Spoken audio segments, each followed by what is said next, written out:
Hi everybody, I'm Steve Taylor. Welcome to session 2 of Returning to the Calm Centre.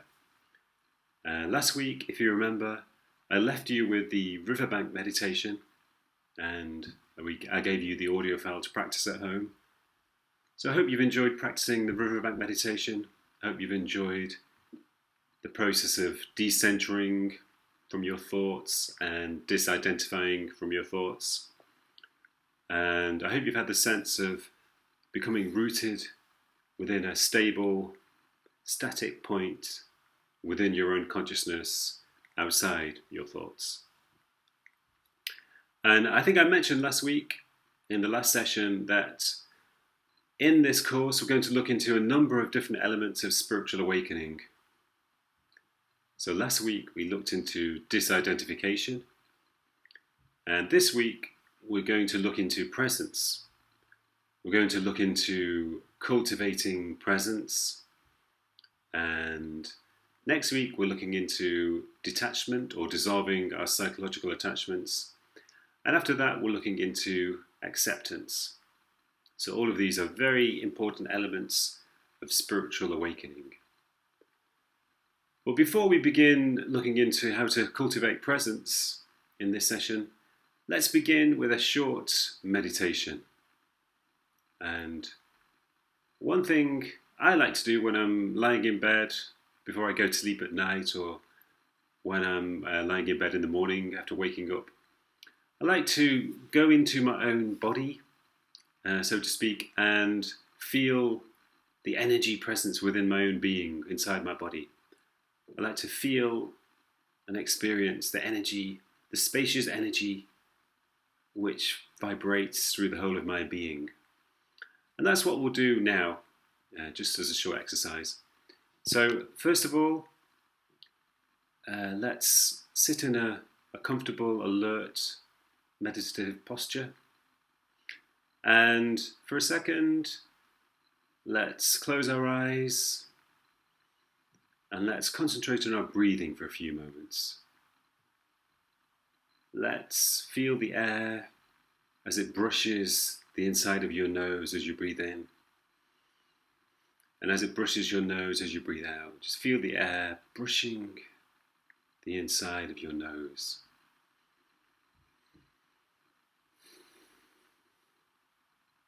And feel how your stomach rises and falls as you breathe in and out.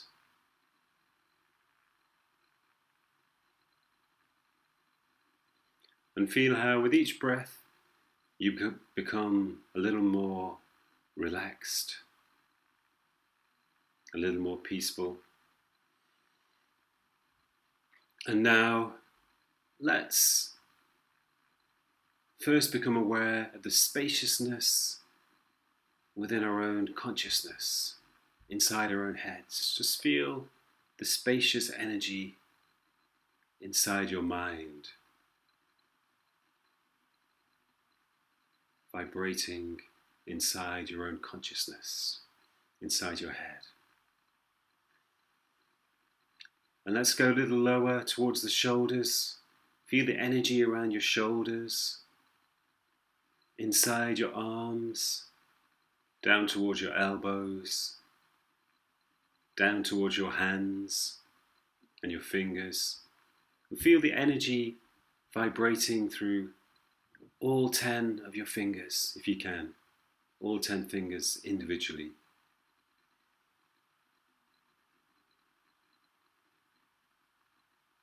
And feel the spacious energy in your chest, inside your chest, down into your stomach, down towards your waist, down into your upper legs, down towards your knees and your lower legs, down towards your feet,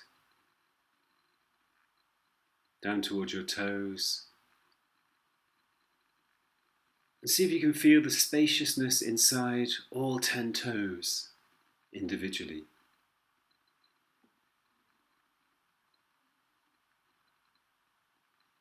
And now see if you can feel the spaciousness within the whole of your being, the whole of your body, from your head down into your arms and hands, down into your chest and your stomach, down into your legs and down to your feet. Feel the spaciousness flowing through the whole of your being at the same time.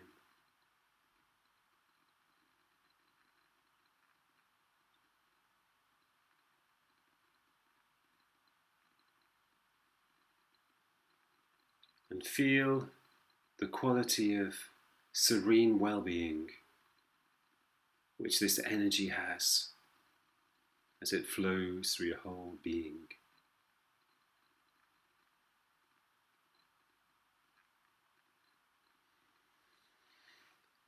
And just before we end this meditative exercise, I'd like you to bring your attention to a specific part of the body. Bring your attention down towards your feet. First of all, bring your attention to your ankles,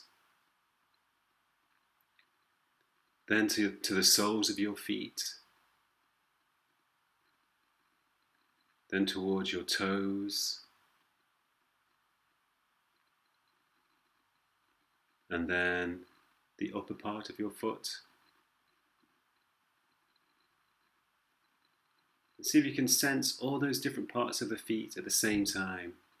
The ankle, also the heel, the soles of your feet, your toes, and the upper slope of your feet.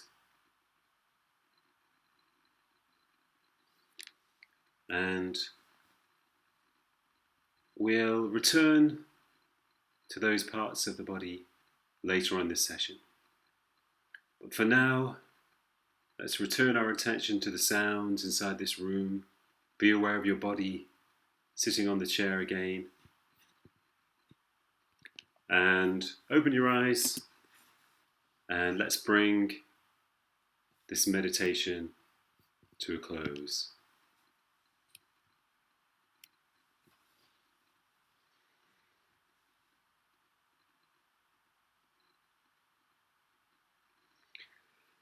So, as I said, in this session, we're going to look into presence and how to cultivate presence and why presence is so important as a part of the spiritual path. And I'd like to introduce one of the most simple, but also probably one of the most effective concepts which I developed in my books, which I call the 3 A's, or the 3 states of being. And this is on the second slide. Unfortunately, on YouTube, it's not possible to include slides in the videos. So I suggest that you with each session, you upload the slides onto your computer and you can open them during the session and refer to them as we go along. So in the second slide, it mentions the 3 A's. How much time do you spend living in each one? And let me explain what I mean by the 3 A's. These are the 3 states of being which we human beings spend our lives in. We spend our lives flitting or shifting from one state of being to the next. Sometimes we experience combinations of them, but often one of them is predominant in our state at any given time. And the first one is abstraction. This is when we immerse our attention in thoughts inside our own heads. We immerse our attention in daydreams or concerns about the future, memories of the past, images of conversations and all kinds of worries and anxieties and plans for the future. So whenever our attention is immersed in our own thoughts, we are in a state of abstraction. And the second one is absorption. So this is when we give our attention to a particular task or activity and we immerse our attention in that task. So most of us spend a number of hours of each day with our attention immersed in our jobs. So we are absorbed in the activities of our jobs. In our free time, we sometimes watch TV or read books, so we're absorbed in the books or the TV programs. And we also have hobbies, which we immerse our attention. So we spend a lot of time in a state of absorption with our attention focused or immersed in one particular activity. And the third A is awareness. So this is the state of giving our full attention to our experience, being completely aware of our experience and our surroundings, and living in a state of presence. So let me give you one example. Let's say somebody's eating their breakfast. No, let's say you're eating your breakfast in the morning. And we always have a choice about which state of being we can put ourselves into. So often when we eat our breakfast, we are in abstraction. We are thinking about what's going to happen later today, what happened last night, or maybe our minds are full of associations that are left over from our dreams. But often we eat our breakfast in abstraction. And often we eat breakfast in absorption. Maybe we will check our email, we check our text messages. Maybe we read the newspaper as we eat breakfast. So we can eat breakfast in absorption too. But finally, we do have the choice of eating our breakfast in a state of awareness. So in awareness, we give our full attention to the taste of the food, the sensation of eating, the flavors of the food. And we really enjoy the experience of eating because we give our full attention to it. It's the same when you have a shower in the morning. Sometimes we have a shower in a state of abstraction, thinking about the day ahead. But we can also have a shower in a state of awareness. We can give our full attention to the sensation of the shower, the water as it flows against our skin, the cleanly, fresh sensation we experience. So we always have a choice about which state we can experience.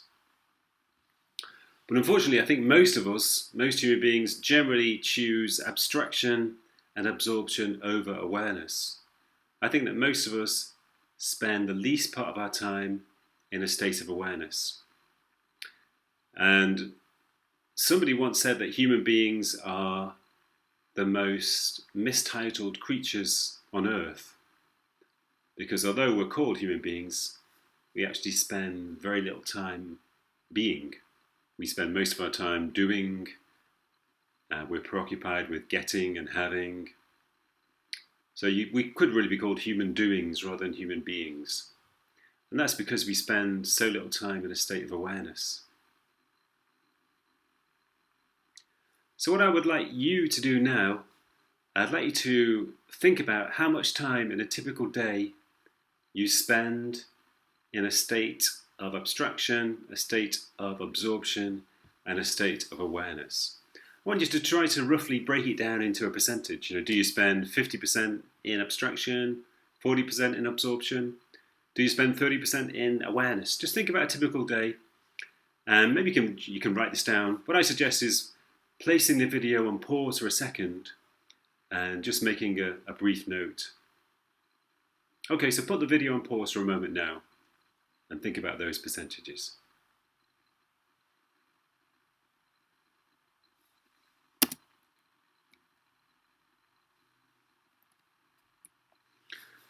Okay, so let's think about the percentages you wrote down.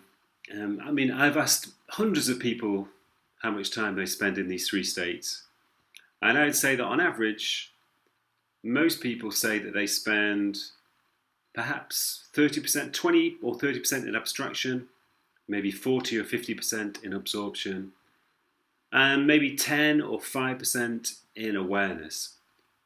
So people always say, in general, that they spend the most time in absorption, the second most time in abstraction, and the least time in awareness. So that's fairly typical for us. And that's a great shame because, in a sense, life only takes place in awareness. When we're in abstraction, we're not really here.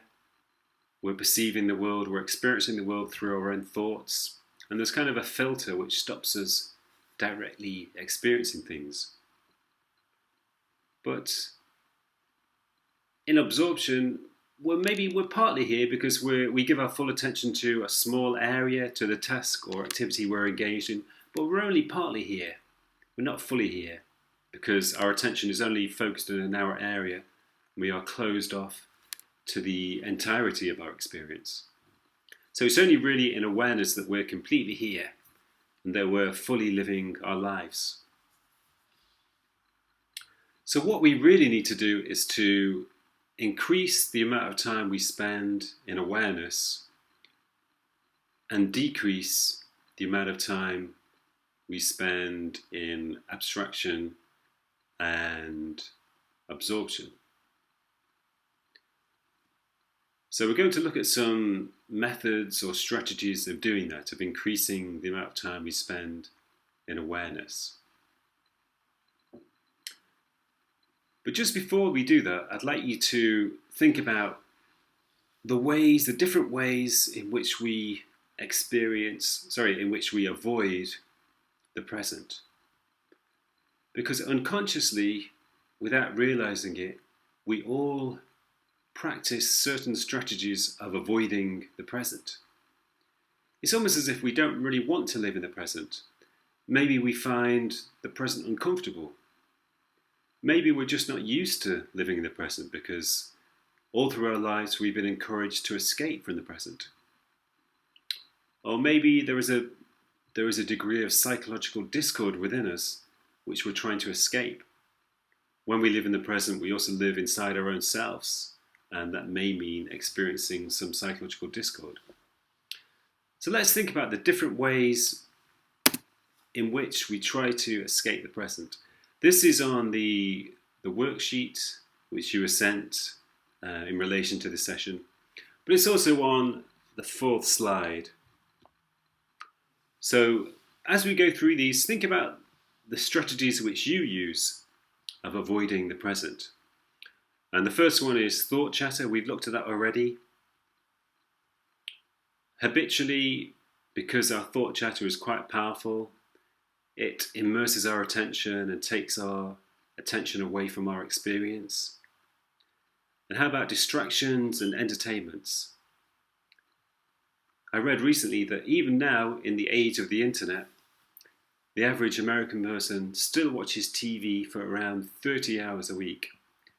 So 30 hours a week is just below maybe 4.5 hours a day. So it's still a heck of a lot of time. 4.5 hours out of every day watching TV, staring at a picture box in the corner of your room. And there's nothing wrong with watching TV in moderation, maybe an hour or so each day. But if you're spending 4.5 hours every day watching TV, you're really spending too much time in a state of elsewareness. You're spending too much time away from the present. Let's think about unnecessary activity. We all have activity in our lives which we need to perform. We all have duties and demands which we need to practice in our lives. But a lot of time, or for some people, activities are a means of escaping the present. People find it difficult to do nothing, so they fill their lives with unnecessary activities. Jobs that don't really need doing, but which serve the purpose of avoiding the present. And rushing. How much time do you spend rushing? Rushing is a way of escaping the present too. When we rush, we're really rushing away from the present and rushing into the future. So every time we rush, we effectively say no to the present. We resist and escape the present. And also looking forward to the future. Many people wish their lives away. They spend a lot of time looking forward to weekends or holidays or events in the future. And that's a way of distracting them from the present. And finally, reliving the past. A lot of people spend their lives remembering and recalling positive events from the past as a way of boosting their self-esteem and boosting their identity. So for a moment, think about which methods you use yourself.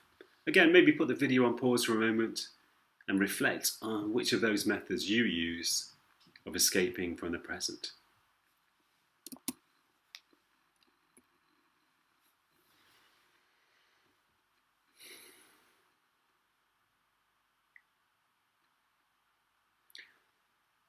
Okay, I think one reason why this is so important is because, as I said before, a lot of the time these methods are unconscious. We escape from the present instinctively without realizing what we're doing. It becomes habitual to us.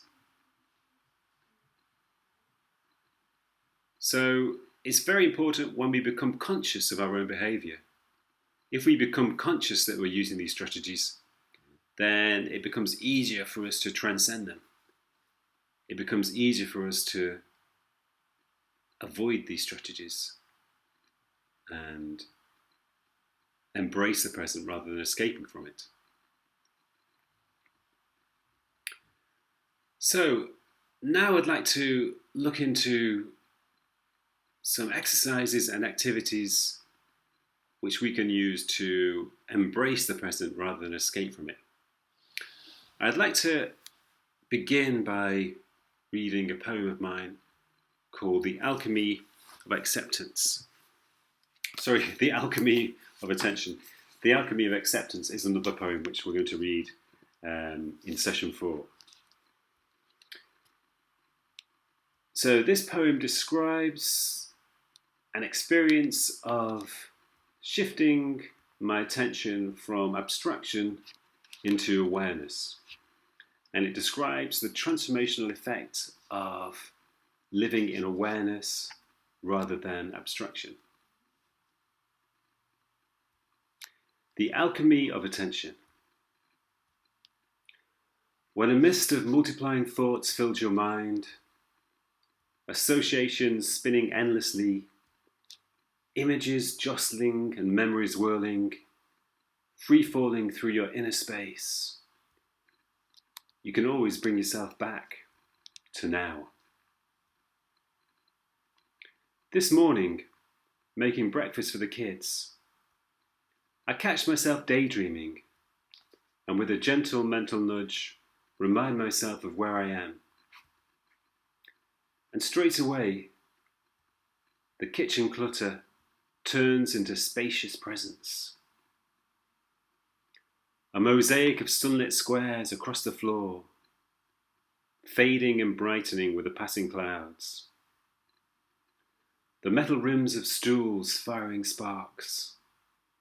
Steam curls floating over cups, reflecting silver spoons. The perfect stillness of spilt coffee grains. The gaudy yellow and blue of detergent bottles. And the window smudges exposed by sun. Everything perfectly still and real. Everything perfectly itself. Attention is an alchemy that turns dullness to beauty and anxiety to ease.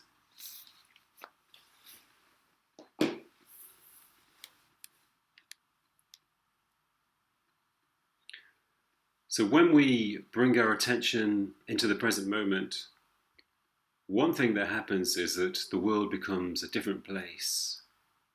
Suddenly we're in this world of beauty and fascination, this world of vivid isness, where nothing is mundane or ordinary. Everything seems to have its own being and to be vivid and sensuous. And also, giving our attention to our experience frees us from anxiety. It turns anxiety to ease. We realize that anxiety only exists in abstraction. Problems only exist in abstraction. We create problems in our heads. We create anxiety in our own minds.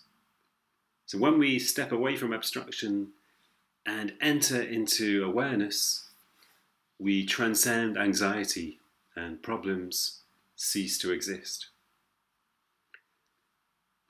And in a sense, one thing this means is returning to a childhood state. One thing about children is that they see the world in this amazingly vivid and intense way. Children look at the world with what you could call first-time fresh perception. Everything is new to them. And they look at the world free from labels and free from concepts. But normally when we as adults look at things, we unconsciously label them, we unconsciously give things names, and in the process we cut ourselves off from the reality of things. So what I'd like us to do now, I'd like us to do an exercise in which we try to recapture children's fresh and vivid perception. It's an exercise in which we try to experience the alchemy of attention. So just for a moment, I'd like us to close our eyes. Just close your eyes for a moment.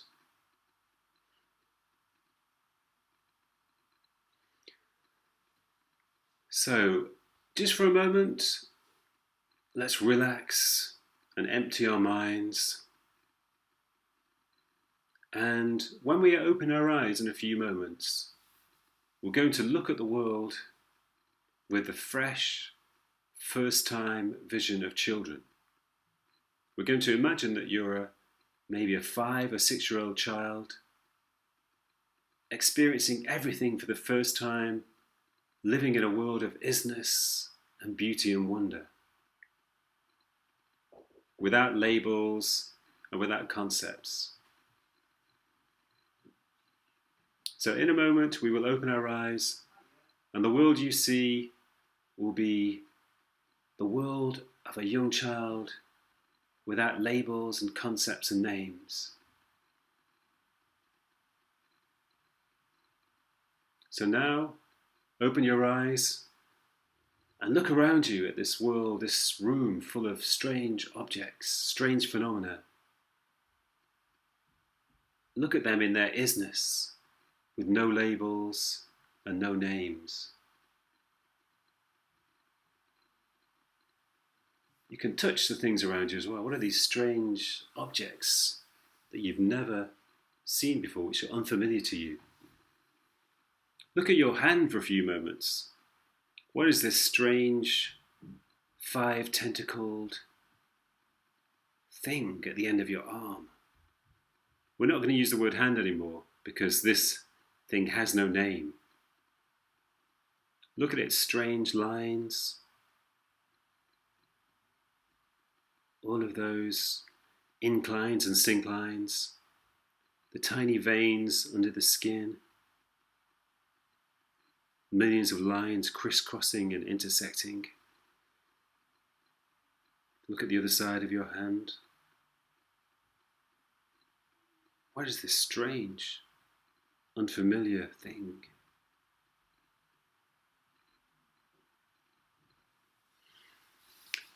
And now we're going to practice these exercises. We're going to practice attentiveness or awareness through different senses. So first of all, let's practice awareness through smelling. So just for a few moments, just see if you can smell anything in your vicinity.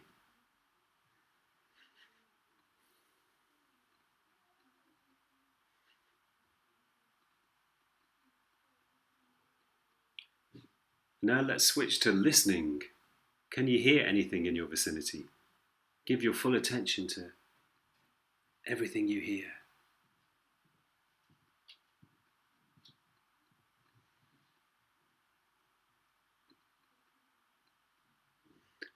Let's switch to observing. Look around you with fresh first-time perception, with the vision of a young child.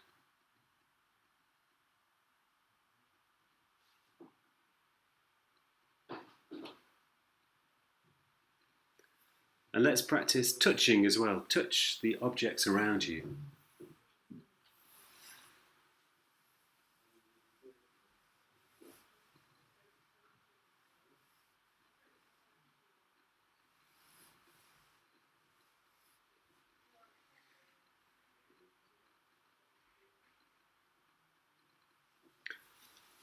And now I'd like you to put the video on pause for a moment, and I want you to practice presence through walking now. Remember at the beginning of the session, I asked you to give your attention to different parts of the foot. I'd like you to walk around the room for a few moments, giving your full attention to those parts of the feet as they touch the ground underneath you. Your ankle, your heel, the sole of your foot, your toes. So let's put the video on pause for a moment. I'll leave you to do that.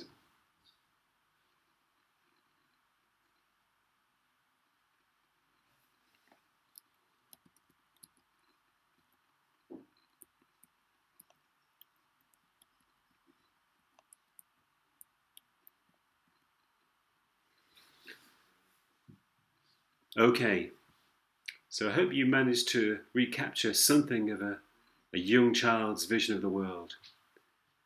And if, while you practice awareness, anytime you feel that your attention is moving back into abstraction, or you feel the urge to immerse your attention in something else, you can practice what I call the gentle mental nudge. So just gently bring yourself back to the present. At any moment when you become immersed in abstraction, just gently reorientate yourself in the present. And you don't need to be too forceful, that's why it's called the gentle mental nudge. Just very, very gently bring yourself back to now, as I said in the poem. And one more thing which is very important in terms of awareness is creativity. Now, as you know, I write poetry, and I'm always aware that ideas and inspirations and insights come to me when I'm in a state of stillness and also a state of attentiveness. So when I give my full attention to my experience, my mind becomes empty, and in that state, ideas and inspiration seem to emerge naturally. If my mind is too busy, or if I'm absorbed in an activity, if I'm busy doing my duties and responsibilities, creativity doesn't seem to happen. And writers sometimes talk about writer's block, which is when their minds become very busy with thoughts or anxieties, and all of that thought activity breaks or blocks their creativity. So creativity arises in an empty mind, and it arises through attentiveness. And if you turn your attention to the slides now, there's a concept in the Japanese language called mitate, which means seeing an item as something else. It means seeing the unfamiliar, seeing the familiar in a different way, seeing the familiar as if it's unfamiliar to you. And this is practiced in Japanese art, and it's sometimes used in Japanese haiku. Haiku is a form of Japanese poetry, and haiku are usually just 17 syllables. They're very short poems, and they're usually just purely descriptive little poems which describe a person's immediate experience. So they're often very beautiful little snapshots of a person's experience. So you can see on the slide here, this is a famous haiku. On the slide, falling cherry blossom, a silent waterfall. So it's a very beautiful, direct description of a person's experience. And if you return to The Alchemy of Attention, my poem, The Alchemy of Attention, there's a few little haiku type lines in there, like the perfect stillness of spilt coffee grains, the window smudges exposed by sun. It's just a description of your direct experience. So what I would like you to do now, I'd like to put the video on pause for a few moments.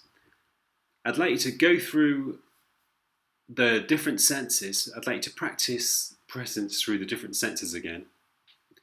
And as you do so, I'd like you to be conscious of any creativity which arises inside you. I want you to contemplate the process of creativity and maybe see if you can come up with one or two haiku-like lines which describe your experience. And just to make it easier, there's a little acronym to help remember the different senses as we go through them. And the acronym is SLOTWA. SLOTWA. Doesn't sound very good, but it's maybe a helpful way of reminding you. It just means smelling, listening, observing, touching, walking, and finally, all of the above at the same time. So I'll just leave you now for a few minutes, or let's put the video on pause for a few minutes as you go through presence, practicing presence through those different senses, and then walking, and then all of the senses at the same time. And as you do that, see if any lines of poetic description, any haiku-like lines arise, and you can write them down at the end. Okay, so let's put the video on pause, and I'll see you again in a few minutes.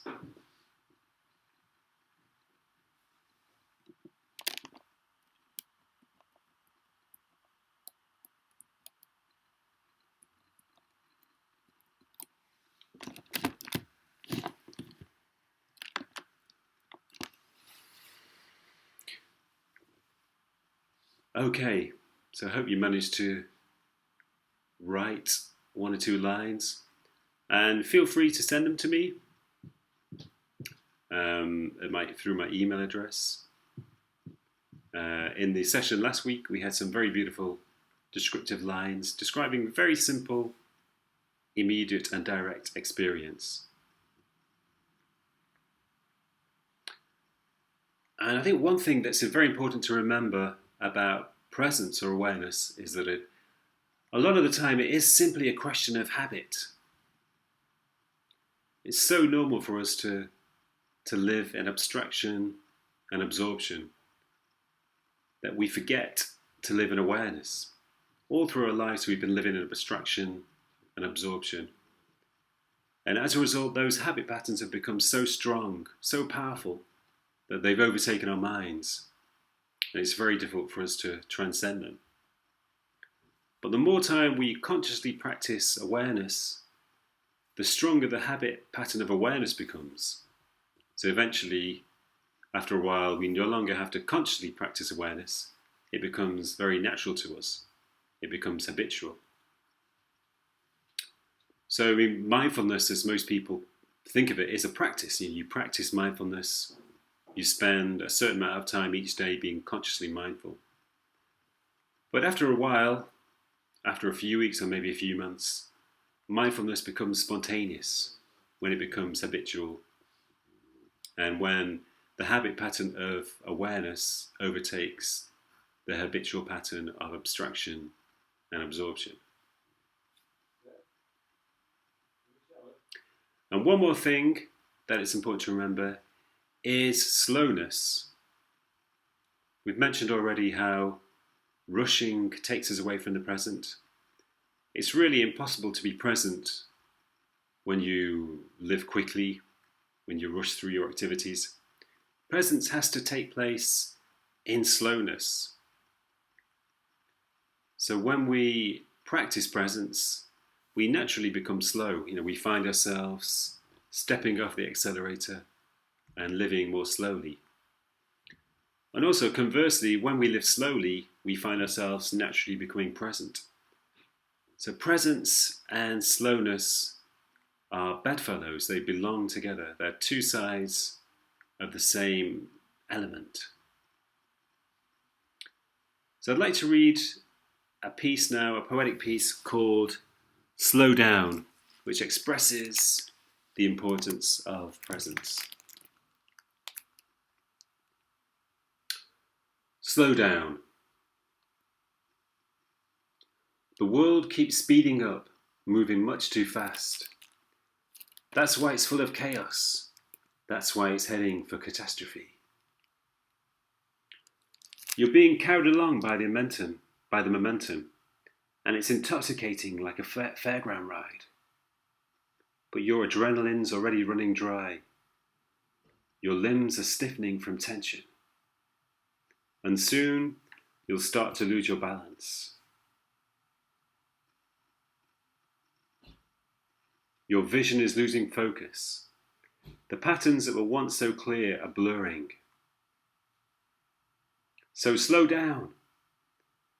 Don't be so desperate to reach the future that you ignore the world and push the present away. Treat each moment with respect, as a friend that deserves your attention. Greet every new experience as a guest who's welcome to be part of your life. Slow down so that the world can stop and astound you with shimmering isness and shining beauty. Slow down so that the cosmos can connect with you and embrace you as part of the whole. Speed brings agitation and fragmentation. So slow down and see how they gently fade away and are replaced by the ease and the wholeness of slowness. Slow down and see how the future fades like a mirage and how the present arises as clear and fresh as dawn.